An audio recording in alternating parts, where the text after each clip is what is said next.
Il y a des notions de nécessaire. Ça va? Oui. Salut. Santé, bonne et année, hein, santé plutôt. Bon, c'était dit par texto, mais là on va le dire. T'as pas trop froid là, les oreilles? Un petit peu, le bonnet ça va. Bon, ben, on dit à toute l'antenne, à tout le monde, bonne année. Ouais. On est avec Karl. Voilà. Là t'es incognito là. Bon, c'est peut-être bien, puisque là c'est une opération de résistance. Ouais. Alors qu'est-ce qui te fait de venir aujourd'hui ici? Parce qu'on est parti avec une manif sur la liberté d'expression. Bon, il y a déjà bien sûr la liberté, suite déjà à ce que j'ai dit sur la dernière émission. Ouais. Donc, et puis surtout, c'est surtout que c'est bien entre résistants, c'est bien de se retrouver. Et puis grosso modo, c'est là en gros, dans ce petit milieu, que ce soit avec Dan, un peu avec quelques patriotes, avec des gens comme Maria, tout ça, avec toi, tout ça. C'est là que j'ai trouvé enfin des camarades, on va dire. Parce qu'avant, comme j'avais râlé là l'autre fois quand j'ai été déçu, tu sais, des petits mouvements politiques, oui. Bah là enfin, même si on n'est pas nombreux, c'est là que j'ai trouvé la qualité. C'est là que j'ai trouvé la bonne camaraderie. Maintenant, je suis fidèle à ce petit noyau connu, que ce soit avec Christelle, que ce soit avec Maria, avec Dan ou avec un peu les patriotes. C'est là que j'ai trouvé quelques camarades qui parlaient.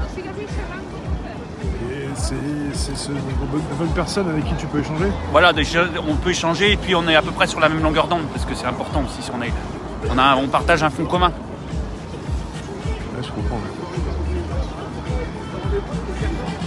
Là, tu trouves des gens qui ne sont pas forcément de Paris, qui viennent de province ou de région parisienne?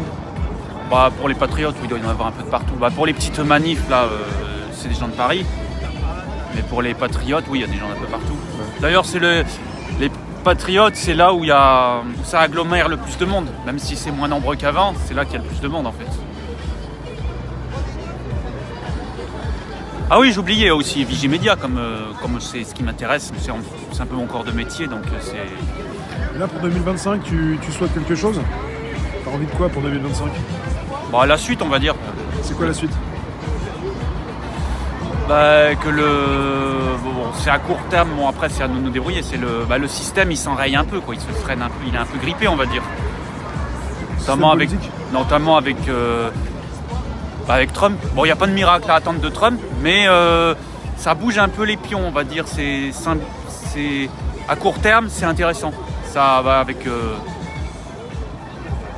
le monde connaît là, avec tout ce qui... Notamment l'OMS, enfin toutes ces choses là. Lundi, tu vas suivre ça aussi un peu?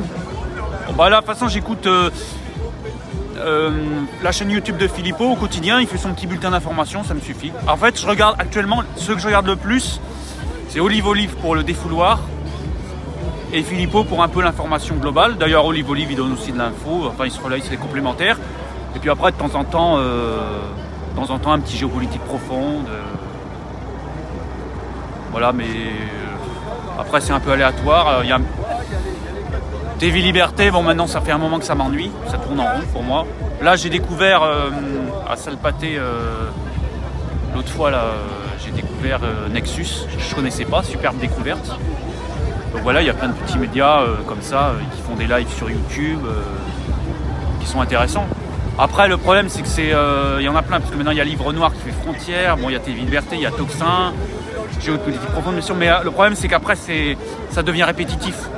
C'est toujours les mêmes sujets, donc des fois c'est un petit peu ennuyeux. Ils traitent de l'actu avec un ton différent alors. Ah, par rapport à... oui, mais c'est à peu près la dissidence, mais c'est comme dans le système, il y a Libération, Le Monde, c'est pareil, BFM, France Info, LCI, c'est la même chose, ça c'est côté système.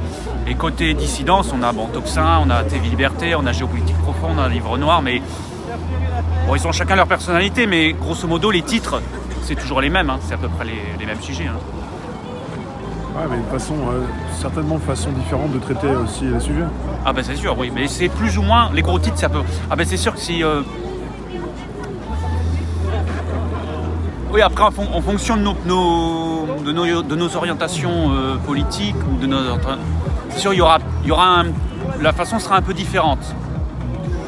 Mais quand on connaît l'actualité, bah, si on écoute l'un et l'autre, en fait, il y aura du doublon en fait. Ouais. Ce sera traité un peu différemment, mais globalement, on n'apprend rien de nouveau si Si j'ai suivi les actus sur Toxin et que je mets TV Liberté après, je vais entendre grosse. Ce sera une forme différente, mais je vais entendre la même chose 2 fois de suite en fait.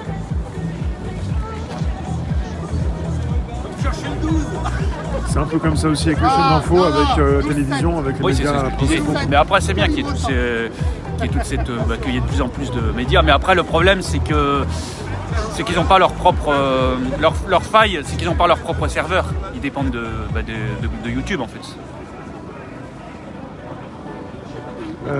Google, ouais, ben, on peut aussi héberger ailleurs. Oui, bah, oui, Mais évidemment. pourquoi ils veulent pas? Et puis c'est pareil, on comprend pas, mais ça c'est le niveau de faiblesse des gens, c'est hallucinant.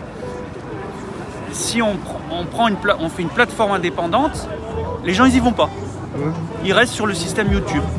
Ça c'est sidérant, ça. La paresse des gens ils sont pas capables d'aller sur une plateforme, il faut qu'ils restent sur leurs réseaux, sur Facebook, YouTube, TikTok, mais ils sont pas capables d'aller sur une plateforme indépendante, vraiment indépendante, quoi. Ça c'est hallucinant, franchement, Ouais, c'est un boulot de faire passer les gens d'une plateforme à une autre et puis d'être sur c'est un différentes- clic, hein, c'est tout, on met un lien. Ouais. Mais d'ailleurs, il paraît que Facebook, ils invisibilisent si on met un lien, parce que la logique, par exemple Facebook, moi la logique, je pars du principe que par exemple pour Facebook, et pour tous les réseaux c'est pareil, c'est d'aller chercher les gens qui sont dessus et de les ramener chez moi. Ouais. C'est parce que eux, leur stratégie, c'est qu'on aille de média en média, de page en page, mais chez eux. Il faut rester sur la plateforme. C'est ce qu'ils veulent. Moi, la logique, c'est l'inverse. C'est-à-dire que, par exemple, il y a une règle, petit secret de fabrication que je révèle, hein, c'est que si on a un média, que ce soit presse, média global, presse, vidéo, radio, tout ce qu'on veut, si on a un média, voilà, avec un site internet, sur les réseaux sociaux, on va chercher les gens, puisque la masse est dessus. Et en fait, le but, c'est de ne pas mettre l'article entier sur Facebook, par exemple. C'est de mettre un petit résumé avec une photo et le lien. C'est sûr. Sauf que, apparemment, Facebook, ils n'aiment pas ça. Ils shadowban si on fait ça. Hein. Ou alors, c'est les gens, c'est incroyable que les gens, pareil, qui sont même pas. Non, mais j'hallucine. Les gens, si on met un lien sur Facebook, ils sont pas capables d'aller cliquer sur le lien, il paraît. C'est hallucinant. Hein. Ils veulent rester à scroller sur Facebook. C'est fort. Ouais. Bon, après, pour les réseaux sociaux, là, j'en aurais beaucoup à dire. Hein. On va dire que, par exemple, Florian Philippot, en tant que souverainiste français, on pourrait se demander pourquoi il défend ces réseaux sociaux qui sont mondialistes, américains, tout ça, qui sont pas souverains, qui nous aspirent nos données à l'Amérique et tout. Mais en fait, non, c'est pas ça du tout. C'est qu'il n'a pas le temps de développer. En fait, c'est pas les réseaux sociaux qui défendent, c'est le principe de liberté d'expression. Et les réseaux sociaux sont juste un support comme un autre.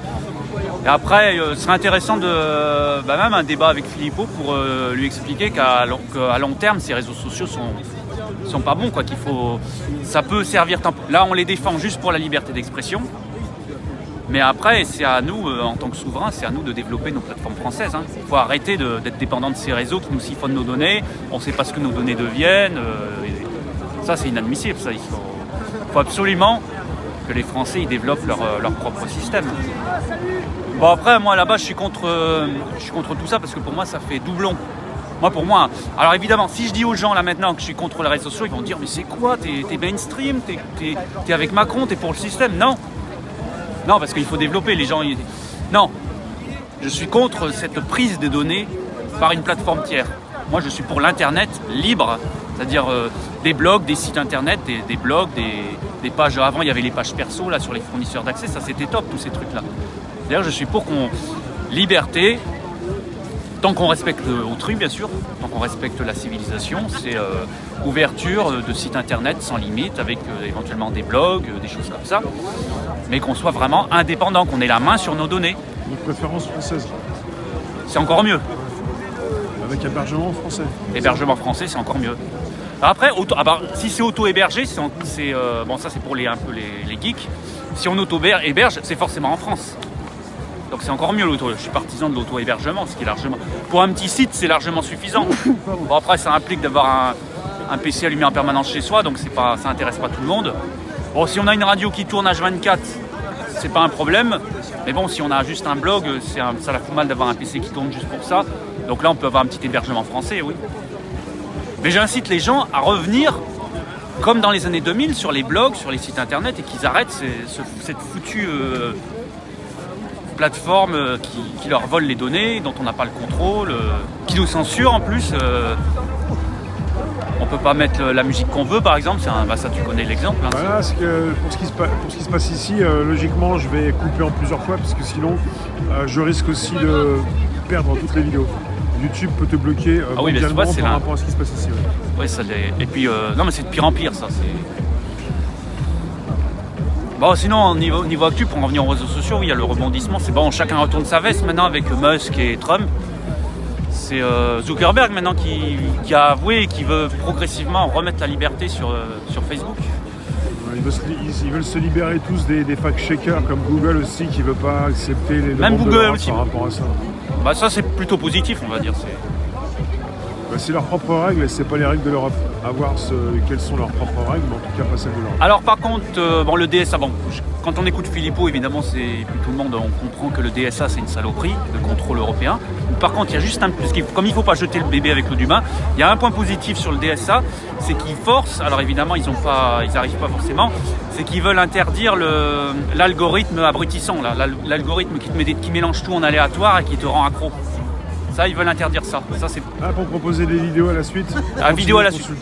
Comme, oui, comme sur les shorts ou le TikTok, pour passer une vidéo à une autre. Voilà, que ce soit dans l'ordre. Le scroll infini, tiens. Parce que ça, c'est proposition par l'algorithme de vidéos successives. Oui, parce que j'ai vu ça parce que j'ai été. Il y a quelqu'un qui parlait là. Oui, j'ai été surpris parce que j'avais pas. En fait, j'ai utilisé Facebook juste pour dialoguer parce que maintenant il y a la messagerie vidéo sur Facebook. Donc juste pour dialoguer de manière illimitée, c'est comme le téléphone illimité, on va dire. J'ai fait une visio, enfin un perso. Messenger, voilà, avec un pote que j'avais pas vu depuis une vingtaine d'années. Donc ça, c'est le côté positif. Il y a un pote que je retrouve 20 ans après et on se discute. Ça, c'est bien de se voir comme ça parce qu'il habite à le bout de la France. Donc ça m'a fait réouvrir Facebook. Et là, j'ai été sidéré. Alors, je vous informe à tous qu'en fait, c'est pas que si les gens, vous publiez des trucs sur Facebook, même Gilets jaunes, Dan et tout ça, si vous publiez des trucs sur Facebook et vous avez aucune vue, c'est pas que du shadow banning. Hein. C'est que maintenant, j'ai vu, depuis TikTok, Facebook, pour s'aligner, ils ne mettent plus sur le fil avant, sur le fil d'actu, tu avais tes amis, tu voyais ce que faisaient tes amis et tu voyais les pages que tu souscrivais, tu avais en ordre chronologique tes amis et tes pages sur ton fil d'actu. Maintenant, tu as du n'importe quoi mélangé. Des trucs que tu n'es même pas, il te met des amis que tu connais pas, il te met des pages que tu connais pas, il te met maintenant, alors une connerie, les Reels là, saloperie. Oui, mais c'est comme les shorts ou les TikTok, c'est pareil, c'est les tout est mélangé en aléatoire, tu scrolles infini, c'est de la débilité, c'est du coq à l'âne, c'est du n'importe quoi, du coup tu vois plus tes amis. Donc c'est pas du shadow banning, en fait, c'est vraiment la plateforme qui a changé. Ouais. Alors j'ai trouvé c'est un nom, c'est du charabia, j'ai trouvé un bout. En fait, maintenant, pour revenir en arrière, pour retrouver un vrai Facebook sain, entre guillemets, c'est-à-dire avec les amis et les publications, évidemment, c'est pas les gens qui vont le faire, hein, il faut faire facebook.com/ un petit bout de code. Ah bon? Alors je sais plus, c'est trait d'union, machin, enfin c'est du charabia informatique, hein, faut taper ce petit bout de code à côté de facebook.com et là ça te remet le Facebook classique, on va dire. Ou sur une page web. Comment? Sur une page web, pas dans une application, bien sûr, sur téléphone, sur une page web.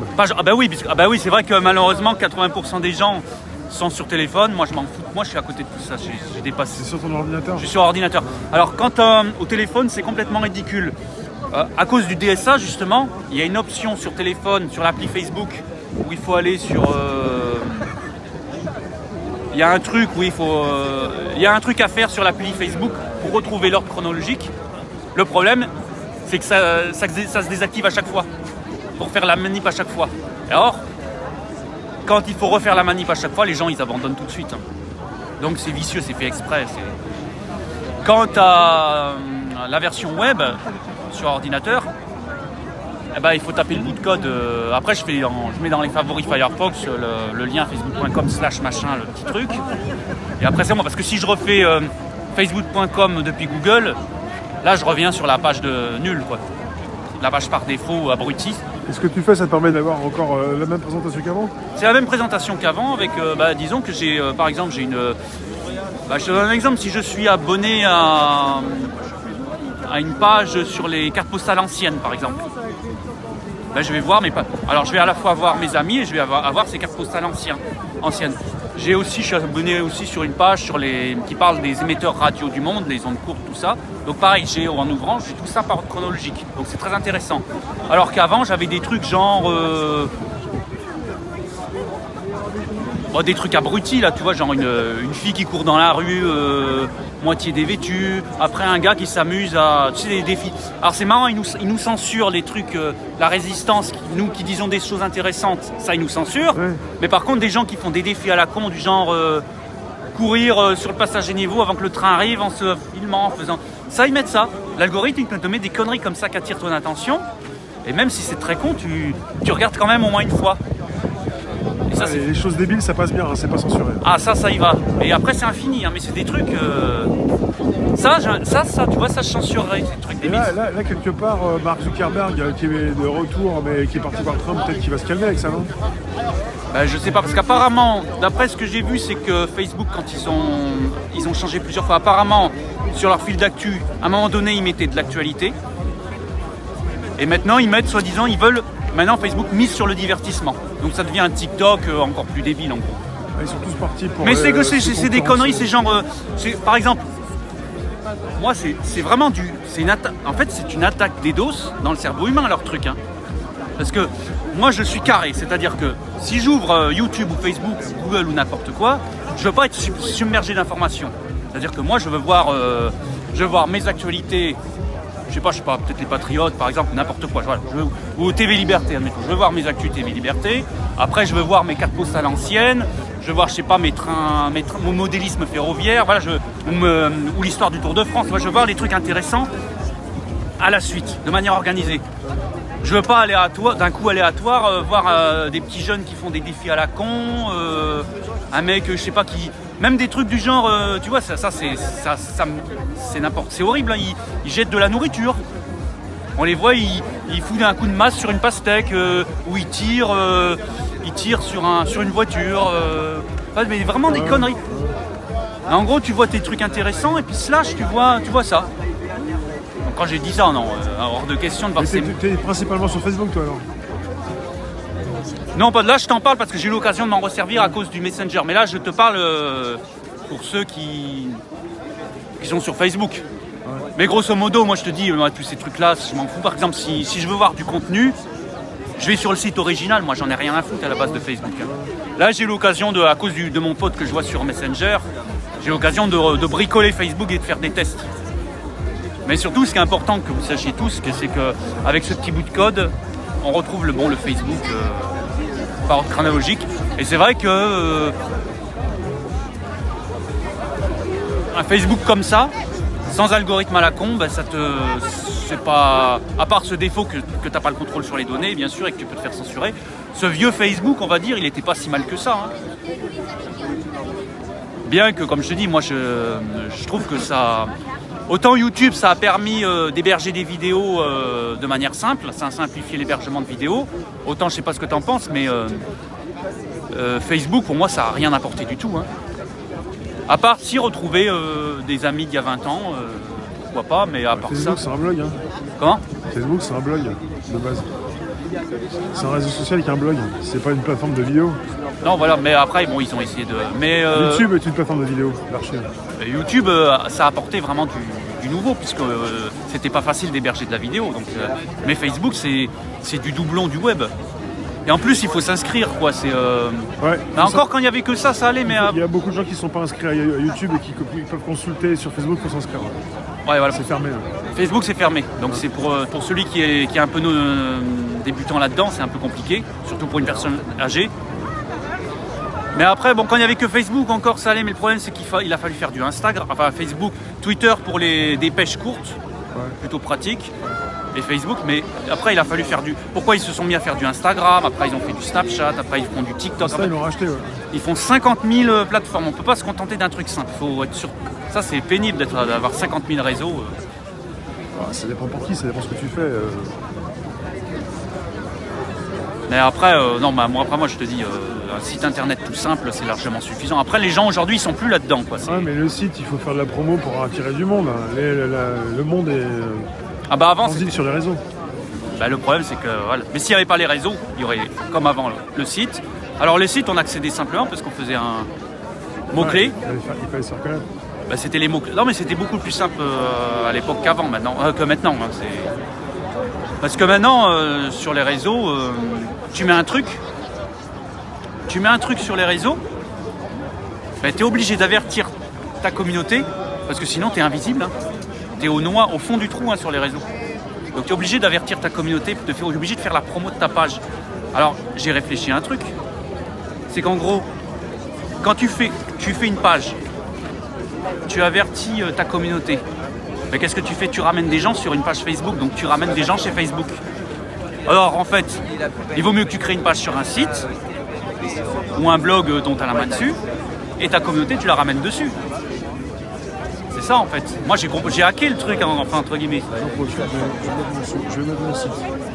Comment? Moi aussi j'ai un site. Ah bah il faut toujours systématiquement mettre le... Car tu consultes mes vidéos, les directs? Ah oui, de temps en temps. Bah, je consulte surtout quand il y a des manifs. Je regarde surtout quand il y a une manif que j'ai loupée, c'est super intéressant de... Tu viens à 17h sur des lives? Comment?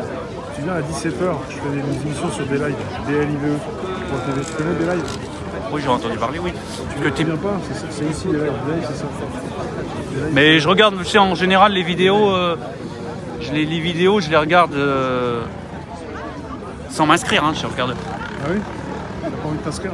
Comment? T'as pas envie de t'inscrire? Ah non, moi je suis vraiment anonyme. Je suis à l'ancienne. Moi je te dis, je suis vraiment à la marge, à l'ancienne. Hein. Moi je m'en sers comme une télé, mais une télé plus, quoi. Une télé où il y a ce que je veux. Pas une télé à BFM. Hein. Vraiment une vraie télé où j'ai ce que je veux, quoi. Okay, moi je donne pas mes données, mon identité à ces trucs-là. Moi c'est pas mon truc. Hein. T'as pas envie d'enrichir leur base de données? Ah non, c'est bon. D'ailleurs, bon, on a tous des petites hérésies. Hein. Par exemple, à l'époque où c'était pratique, il y a un collègue là qui me disait, qui m'avait conseillé de faire une adresse Gmail. Mais en gros, l'adresse Gmail, en fait, je la déconnecte tout le temps. Donc ça va.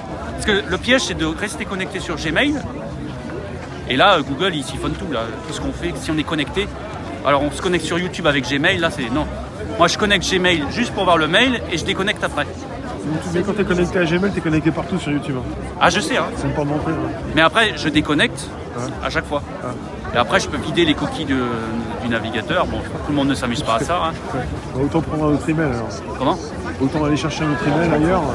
Mais le problème, c'est que maintenant, ça fait une dizaine d'années et tous les contacts sont dessus, donc c'est un peu. Ah oui, c'est ça aussi. Mais je m'en fous de la fonction. Là, je m'en sers comme une vulgaire boîte mail, hein, c'est tout. Hein. Mais c'est vrai que si j'avais su l'ampleur de la connerie Google, je l'aurais pas fait, évidemment. Mais bon, maintenant, je le laisse, je m'en fous. C'est bien ce côté un peu casse-cou de l'ouvrir et de le fermer à chaque fois. Moi, j'aime bien, ça les emmerde un peu, ça me fait plaisir. Je sais pas s'ils sont au courant de ce que non, mais c'est symbolique, on va dire. Non, mais le fait que si tout le monde en faisait ça, si on déconnectait tous nos comptes Gmail systématiquement, ils seraient moins contents, je pense. Maintenant, il y a aussi l'arrivée de Gemini, l'intelligence artificielle générative chez Google, donc tout est relié. Ah bah d'ailleurs, l'intelligence artificielle, c'est un grand sujet. Parce que ça y est, j'ai été pas... Non mais... Oh, c'est l'évolution, après tout, c'est comme ça. Hein. Tu sais, il y a tellement eu de dégâts dans cette société, maintenant que je ne suis plus à ça près. Pour moi, ça reste une prouesse technologique intéressante. Et c'est surprenant, hein, et puis au moins c'est du nouveau. Parce que bon, autant les réseaux sociaux, là, 2010, on n'a rien eu d'intéressant technologiquement en 2010. Enfin, je simplifie à l'extrême s'il y a toujours des trucs. Mais grosso modo, pour moi, les réseaux 2010, ça sert à rien. Mais 2020, autant l'IA de 2020, les années 2020, ça ramène un peu du nouveau, on va dire. Ouais. Et là où j'ai été épaté, c'est que ça peut littéralement refaire du Mozart ou du Vivaldi, mais tu crois que c'est vraiment un orchestre qui a composé du Mozart et du Vivaldi. Hein. Tu vois pas la différence. Hein. C'est étonnant. Hein. Et puis ce qui est marrant, c'est que tu peux faire chanter ce que tu veux. Tu peux faire chanter du politiquement incorrect. Pour ces outils de création, c'est intéressant, ça dépend ce que tu en fais aussi. Bah, il faut avoir la main dessus. Mais par contre, de création, mais aussi de mise en page, enfin de. Bon, par contre, ce qui est bien, c'est que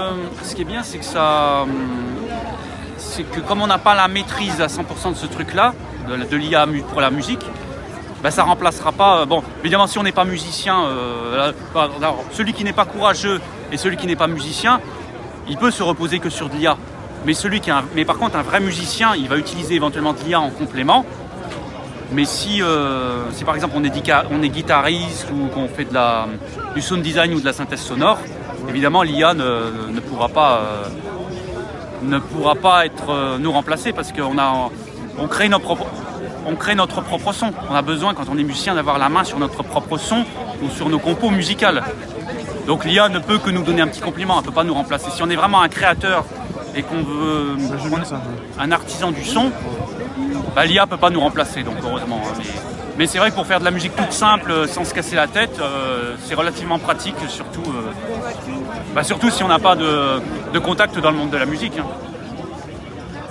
Donc oui, c'est plutôt marrant. Bon, après, il y en a, ils sont quand même, la plupart des gens, ils sont quand même contre. Ils trouvent que c'est dommage. Quand j'aurais dit que je faisais un peu d'IA en musique, ça les a déçus. Hein. Moi, après tout, non, c'est l'évolution, tant pis. Hein. Moi, ce qui me fait plus de mal, c'est toutes les mauvaises musiques et tous les mauvais films qu'il y a eu là, ces dernières années, faits par des humains, justement. Donc là où ça va être un petit peu méchant, un peu cru que je dis ça, mais bon, c'est la vérité, j'assume, c'est que, évidemment, les bons artistes, il faut qu'ils survivent, ça c'est sûr. Mais si l'IA remplace toute la médiocrité que les hommes ont fait ces dernières années, j'en ai rien à foutre. Les comédiens de voix off américains et les mecs qui travaillent dans la pub, leurs séries débiles et tous les voix off et tout ça, qui travaillent dans les séries débiles, j'en ai rien à foutre. Donc que l'IA les remplace, j'en ai rien à foutre. Mais par contre, je dis Dieu merci, heureusement, ceux qui sont vraiment créatifs, je l'ai vu en testant, par exemple, niveau guitare, par exemple, j'ai créé mes propres sons et c'est pas l'IA qui le fera. Si après, si je lui mets les sons, si je fais une musique et qu'elle fonctionne, après, si je crée un truc et que c'est connu, là l'IA va peut-être le reprendre, mais l'IA ne fait que des trucs qui existent déjà. Hein. Tu utilises quoi comme outil d'IA pour la musique? Alors il y en a deux, je sais pas si tu les as entendu parler, c'est Udio et Suno.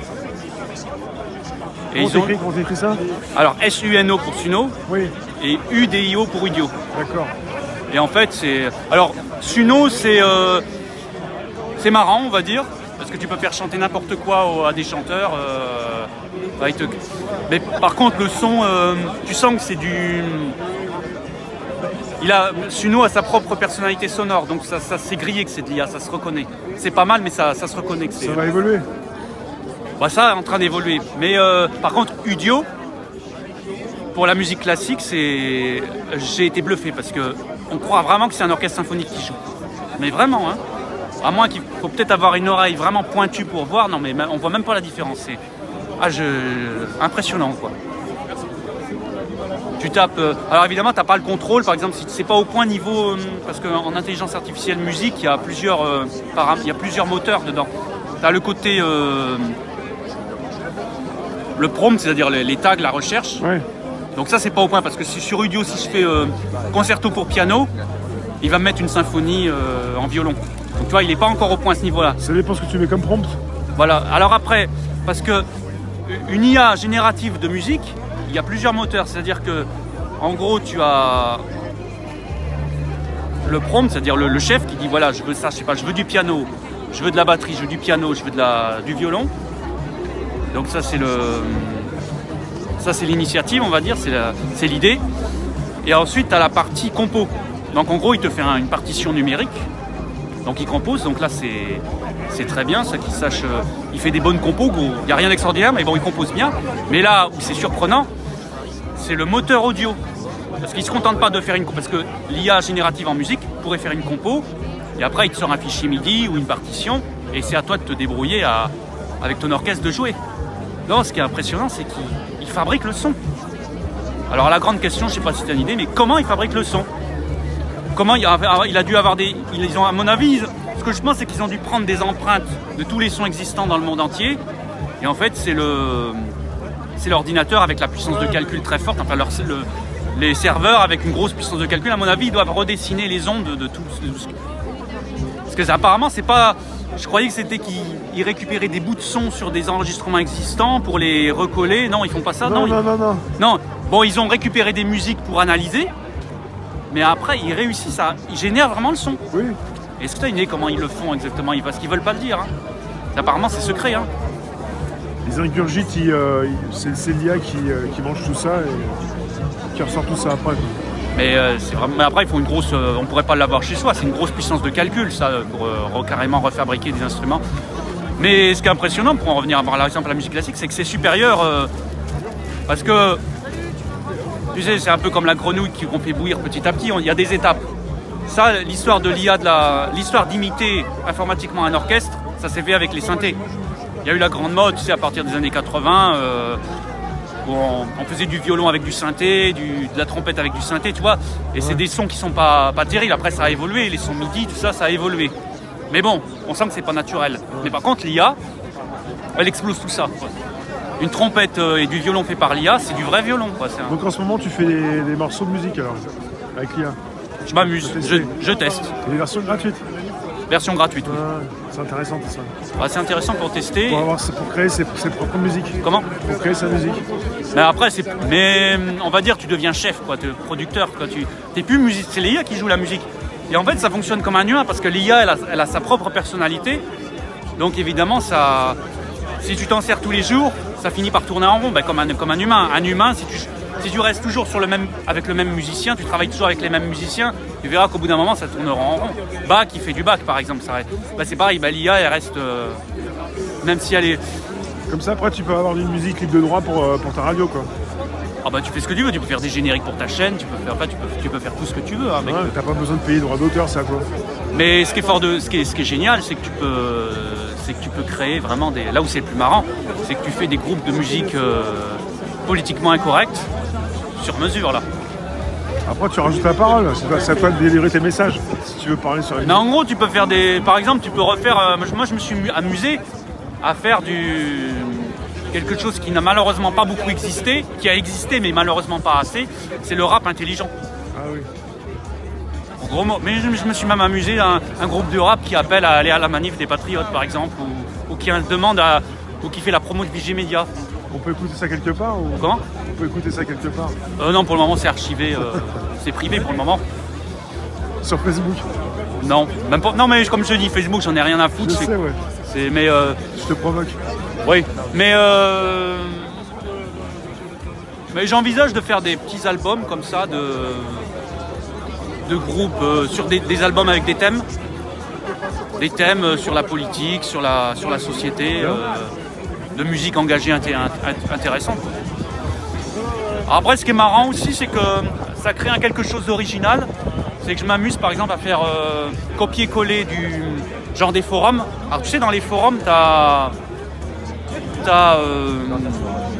sais, des fois, tu as la date avec il dit hashtag avec une référence, ou des fois, tu as un lien avec comme du code informatique, tu vois, tu as des liens avec 3H, je sais pas quoi, enfin des références avec la date, et après, tu as le message. Du coup, quand je fais copier-coller de toute la page du forum et que je la mets dans l'IA qui chante, et ben du coup, ça fait un texte, une rythmique, ça c'est un côté créatif, tu vois, une bidouille. Ça te fait un truc original, assez marrant. Un truc un peu jazzy où il te chante un peu le code informatique de la page du forum alterné au message. Et je trouve que ça fait un truc, bon c'est pas extraordinaire, hein, mais ça fait quelque chose qu'on n'a jamais entendu, quoi. C'est marrant, on va dire. Bon, qu'est-ce que les gens en pensent là, de l'IA, là? Est-ce qu'ils en ont parlé un peu dans le chat? Dites-nous tout, retour pour Karl qui parle de l'IA et on est sur la manif des Patriotes pour la liberté d'expression. Et je sais pas quand est-ce que ça commence, mais c'est pas statique. Hein. Oui, je sais que c'est pas statique, ça va comme la dernière fois. On va aller jusqu'à Javel là pour le CSA. Il faut aller jusqu'à l'Arcom. Oui, voilà, l'Arcom. On s'est vu. Oui. C'était l'année dernière. Ah, déjà l'année dernière, mais bon, le mois dernier, bon, c'est tout près. Hein, donc, direction de l'Arcom, c'est pas très loin non plus. Non, c'est pas loin. Toi qui connais bien Paris. Voilà, on a la Tour Eiffel. Toi, t'es un Parigo, toi? Oh, plutôt un petit peu, moi, mais tu sais, c'est comme les natifs des régions, c'est-à-dire que les touristes, ils connaissent mieux que nous, en fait. Ah bon? Ouais, parce qu'au quotidien, je m'en fous un peu de... Ouais. Les touristes... Ça dépend quoi, hein. Les touristes, oui. Ils sont là où il y a du tourisme, sinon... Ah bah, il y a plusieurs sortes de touristes, mais globalement, un touriste, il va partout, alors que moi, je vais que là... vais que là où ça m'intéresse à Paris. Hein. Je vais chez mes amis, chez moi et au travail. Et puis, bon, maintenant, il y a quelques manifs et puis c'est tout. Hein. Ça va pas plus loin. Parce que Paris, Hidalgo a tellement massacré Paris que ça fait pas envie. Hein. Puis quand on voit les gens ultra stressés, comme tu le dis souvent, non, des fois, quand je fais des marches, toi, tu te déplaces en marchant aussi. L'autre fois, on s'est quitté sur un pont. Ah, de temps en temps, oui. De temps en temps, je marche. De toute façon, je connais les bases. Après, il y a des coins que je connais pas. Mais je connais l'essentiel, on va dire, quand même. Je te remercie, Karl. Il y a quelqu'un qui nous dit l'IA sait faire que des musiques simples, mais ne fera pas de chef-d'œuvre. T'en penses quoi? Oui, non, mais je croyais. Mais quand je te dis avec Udio, Suno c'est trop limite. Mais Udio pour la musique classique. Mais ça évolue au fil du temps aussi. Non, mais Udio pour la musique classique et le jazz, ça te refait. Alors peut-être que ça crée pas de la nouveauté, à moins que tu trouves un prompt. Tu peux faire du jazz. Ah, mais oui, mais. Vraiment de qualité, hein, je te dis. C'est à toi de voir ce que tu fais avec en fait. Mais classique et jazz, sans problème. Ça, c'est intéressant. Après, il y a du pour et des contre, je suis ouvert au débat. Hein. Il y a des gens qui disent que c'est triste de remplacer l'humain. Mais bon, je te dis, moi, on a tellement la culture a tellement volé bas ces temps-ci, avec mon coup de gueule que je t'ai dit là il y a 5 minutes, là, que je m'en fous maintenant. Hein. Faut avancer, au bout d'un moment, faut avancer. Hein. Puis je préfère qu'on recrée de la belle musique, même si c'est de l'IA. Au moins c'est positif de refaire. D'ailleurs je me suis amusé avec l'IA, on a fait une chanson sur Pierre-Jean sur l'espace Cyrnéa, l'espace Corse, avec les sangliers qui mangent les châtaignes, le bon cochon. On a fait un petit twist avec ça. Donc on croirait que c'est un chanteur des années 50-60 qui fait un petit twist sur les cochons châtaigniers. Alors les intellos vont pas aimer, mais je m'en fous, c'est un petit plaisir, de temps en temps, c'est bien. T'as bien raison, en fait c'est vraiment sympa que tu nous en parles. C'est dans l'actu en ce moment, l'IA. Oui, c'est l'actu. Mais on est au début de beaucoup de grandes choses aussi, parce que ce qui est bien, c'est que ça nous sert à créer, quoi. Au moins, oui. Et ça peut être possible. C'est un outil comme un autre. T'es producteur. Voilà. Mais en gros, bon, par contre, là, les deux points négatifs de l'IA, bon, c'est les dangers avec les deepfakes. Que là, ils peuvent prendre des images des gens et faire n'importe quoi. Ça, c'est dangereux, éventuellement. Le fait qu'il peut reprendre des voix des gens et des politiques et leur faire dire n'importe quoi, ça, c'est... Et puis là où je suis contre, c'est tu sais que ça remplace carrément les sites web et que les gens au lieu d'aller regarder un site web ou une œuvre littéraire, ça va générer de l'IA en permanence. Et là, les gens sont déconnectés du réel. Là, ça c'est de l'abus, quoi. C'est pas du créatif, quoi. Ouais, que les anciens sites disparaissent et qu'il n'y ait plus que de l'IA, là, ce serait un peu excessif. Mais par contre, la partie créative, non, c'est la création. Après, par contre, j'ai vu ça va loin niveau image, niveau vidéo, niveau image. Tiens, on a un camarade qui nous rejoint. On va en parler. Merci, Karl. On était en train de parler IA à l'instant. Pascal. On était en train de parler IA. Chacun protège sa tête, hein. C'est vrai que c'est important les bonnets. Hein. Que là, ça caille. Hein. Ouais, ça caille. Alors, je parlais, on peut le révéler en direct. Hein. Tu sais que je croyais que l'IA, vite fait, que c'était m'amuser à genre copier des articles et faire du rap avec et machin. Là, je croyais que c'était. Non. Avec Udio. Alors là, c'est là qu'il y a du pour et du contre. J'ai été étonné. D'ailleurs, je t'enverrai plus tard si tu veux. Ça te fait vraiment du classique. Avec du violon, justement, en parlant de violon, parce qu'on a eu une aventure avec le violon. Hein, bon. Le violon sur l'intelligence artificielle, c'est du vrai violon. Hein. C'est un truc de fou. En fait, l'intelligence ça te fait du Mozart, ça te fait du... Toutes les musiques qui existent déjà, en fait, ils peuvent les récupérer d'une certaine façon et ils les remixent à leur façon. Et c'est là justement que ça nous oblige en tant qu'humains d'essayer d'innover, d'essayer de sortir des sentiers battus. C'est intéressant. Ça a commencé aussi avec ceux qui pouvaient faire associer les morceaux ou même découper les musiques ici et là. Les DJ aussi en font aussi. Donc on continue sur le côté... Tout le mouvement hip-hop, c'était ça au début, en effet, c'était reprendre des trucs qui avaient déjà été faits par d'autres. Alors c'est fait de façon humaine, maintenant là c'est automatisé. Mais non, mais ce qui m'a sidéré, c'est que autant le truc Suno, c'est du son un peu métallique, c'est pas terrible. Autant avec Udio, pour le classique, c'est vraiment du vrai son, quoi. Je savais pas que ça... J'ai découvert ça cette semaine. C'est du vrai son. Hein. Tu crois que si tu le sais pas, t'as entendu... Tu fais écouter ça à Madame Michu, tu dis tiens c'est une symphonie de Mozart, elle va le croire. Hein. Et même avec si t'as de l'oreille. Alors j'ai testé sur Bach, sur Vivaldi. Vivaldi, ça recrée même la texture du violon de Vivaldi, qui est un peu spécial. Ça te fait du Debussy aussi au piano. Ah bien. Ça te fait du jazz, du Miles Davis, un peu fusion aussi, ça fait tout. Et ce qui est intéressant en fait, c'est qu'on a un artiste, c'est de se dire, allez, je vais mettre toute ma discographie là-dedans et je vais voir ce qui me sort dans mon style. Et en fait, que ce soit pour la musique, même pour le dessin, en fait, c'est intéressant de se dire ça. Et de voir aussi, alors moi je fais partie d'une famille d'artistes, mes deux parents sont musiciens et on est 4 enfants et tous les 4 en fait on dessine énormément. Donc c'est vraiment notre truc. Et on a vraiment tous les 4 chacun vraiment notre style graphique très particulier. Et on s'amusait à faire un exercice qui consistait à ce qu'une personne, donc l'un de mes frères par exemple, crée un croquis et l'autre l'encre. Et en fait, ça donnait une sorte vraiment de mix de nos deux styles. Et c'est ça, en fait, d'une certaine façon, que peut faire l'intelligence artificielle. Il va tester 1001 styles et après, il va dire prends plutôt celui-ci, prends plutôt celui-là. Et donc, ça peut se faire sous forme graphique, sous forme musicale, sous forme même, on imagine, l'écriture. Tous les arts peuvent y passer. Et donc, quand on voit ça arriver, à la fois c'est effrayant parce qu'on se dit la machine était censée en fait nous aider sur les tâches ennuyeuses et répétitives, et en fait elle nous prend notre travail sur la créativité. Et ça nous oblige finalement à être plus créatifs encore, essayer de sortir, de trouver encore des nouvelles choses. C'est vrai. Il y a un point positif. Alors après, il y a un débat sur la création, ou c'est création dans le sens 100% original, ou c'est création dans le sens recréer, améliorer un truc qui existe, modifier un truc qui existe. Mais en gros, le point positif, c'est par exemple moi qui aime avoir la main, la maîtrise de mon son, c'est-à-dire par exemple sur de la guitare électrique ou sur du synthé, j'aime bien encore créer mon propre son. Donc, alors justement, ça c'est un truc intéressant. L'homme, il est capable de savoir qu'est-ce qui est bon, qu'est-ce qui est pas bon. La machine, elle se base sur l'homme qui lui dit ça c'est bon, ça c'est pas bon. Elle va pouvoir créer des nouveaux morceaux. Il y en aura qui seront tout pourris et d'autres qui seront bien. Elle aura besoin toujours en fait d'un homme pour dire là c'est intéressant et là ça l'est pas. Et surtout si ça va sur quelque chose d'un peu nouveau en fait. Seul l'esprit humain, vivant, je pense en tout cas en l'état actuel, est capable de savoir ce qui peut être bon ou pas. Et puis l'oreille musicale aussi c'est sympa. Voilà, on est tous en fait dans des cultures particulières dans lesquelles on est habitué à entendre pour la musique des sons, mais en fait c'est pour tous les arts. Et il y a des choses, alors un exemple par exemple dans le culinaire, les enfants ils n'aiment pas l'alcool. Il y a toute une science des vins qui existe. Alors je dis ça, moi j'aime pas l'alcool et je suis pas une bonne personne pour en parler, mais je sais en fait que parfois en fait on peut s'obliger, se forcer à aller sur quelque chose qui au premier abord n'est pas intéressant. Et par exemple dans la musique, le jazz ça peut être ça, avec notamment sur le free jazz par exemple, on peut avoir des trucs, ça peut paraître comme étant n'importe quoi.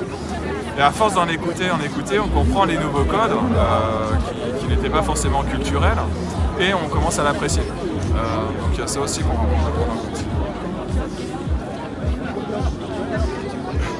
Et aujourd'hui pour la liberté d'expression, donc tu es là toi aussi pour la défendre. Ouais, oui, tout à fait. Chez les Patriotes avec un départ, je ne sais pas quelle heure, mais en tout cas quand il s'agit de ce domaine-là, on sait que c'est aussi un peu voilà ton domaine.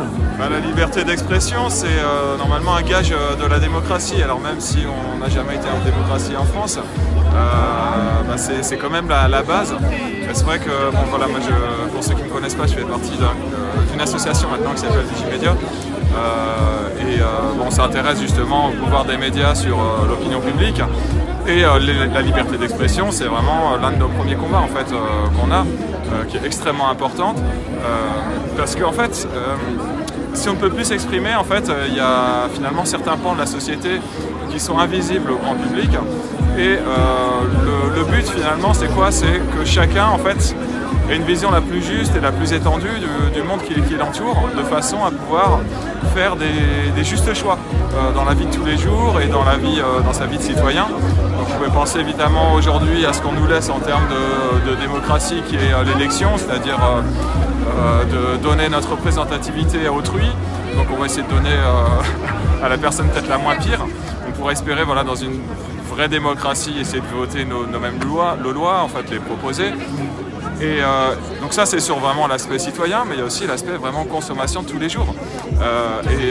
Faire ses courses, c'est voter d'une certaine façon. Et quand on est bien informé, on peut faire des choix en conscience.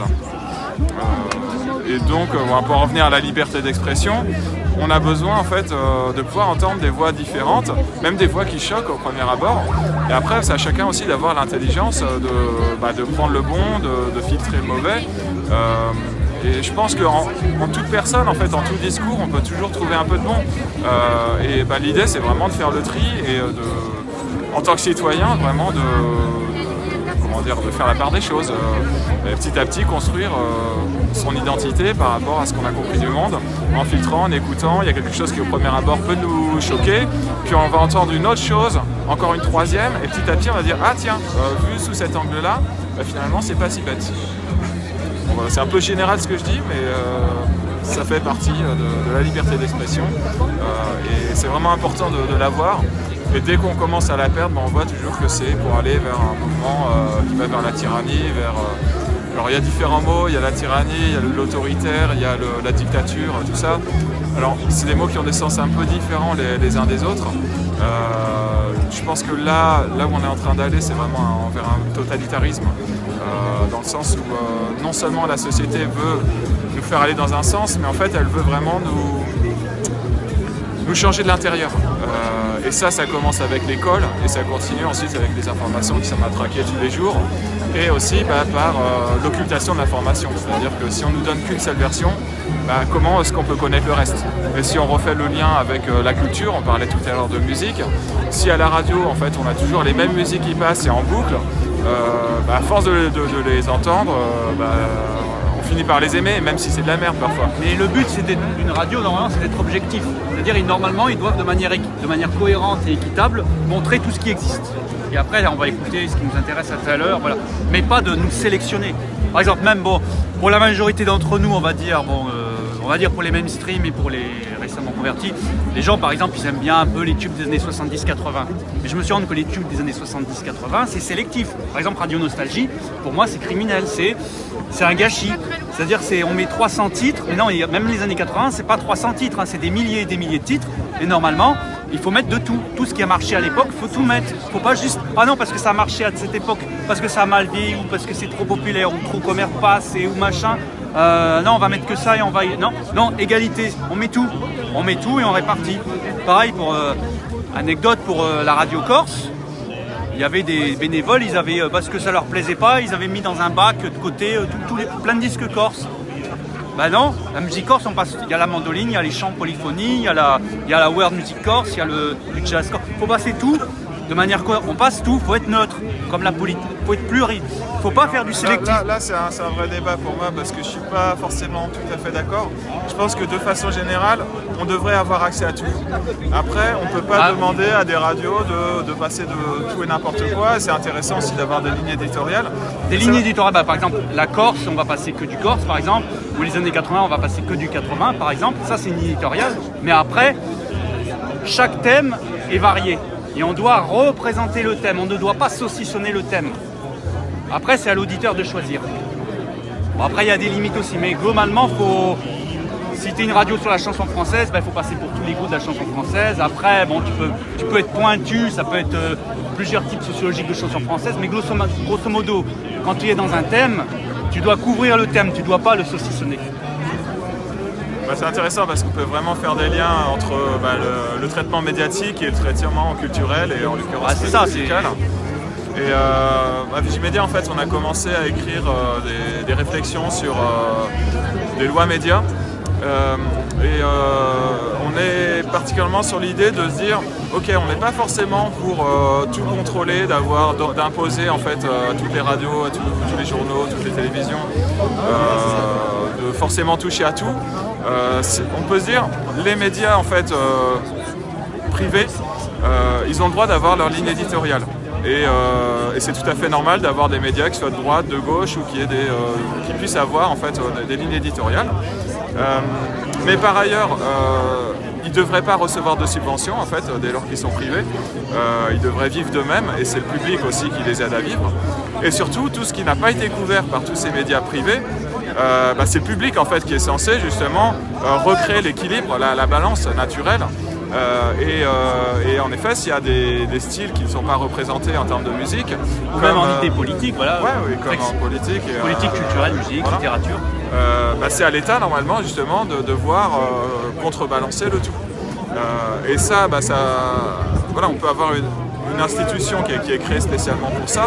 Mais le problème, c'est que voilà, même un petit groupe d'hommes, il n'est pas forcément capable de tout comprendre et d'avoir une vision générale sur les attentes de la population. C'est là que c'est intéressant de faire intervenir aussi quelque chose d'un peu démocratique, où il puisse y avoir, alors je sais pas, ou bien des personnes tirées au sort, ou alors des personnes qui puissent directement contacter ce bureau qui réfléchit à la pluralité finalement générale, que ce soit médiatique, que ce soit culturel, que ce soit transparent aussi, de façon à ce que n'importe qui puisse vérifier que ça se fait correctement. Donc voilà, c'est des réflexions qu'on a eues sur cette idée d'avoir quelque chose, une société finalement plus équilibrée et qui reflète plus finalement l'attente de chacun. Merci Pascal, merci Karl. Merci à toi.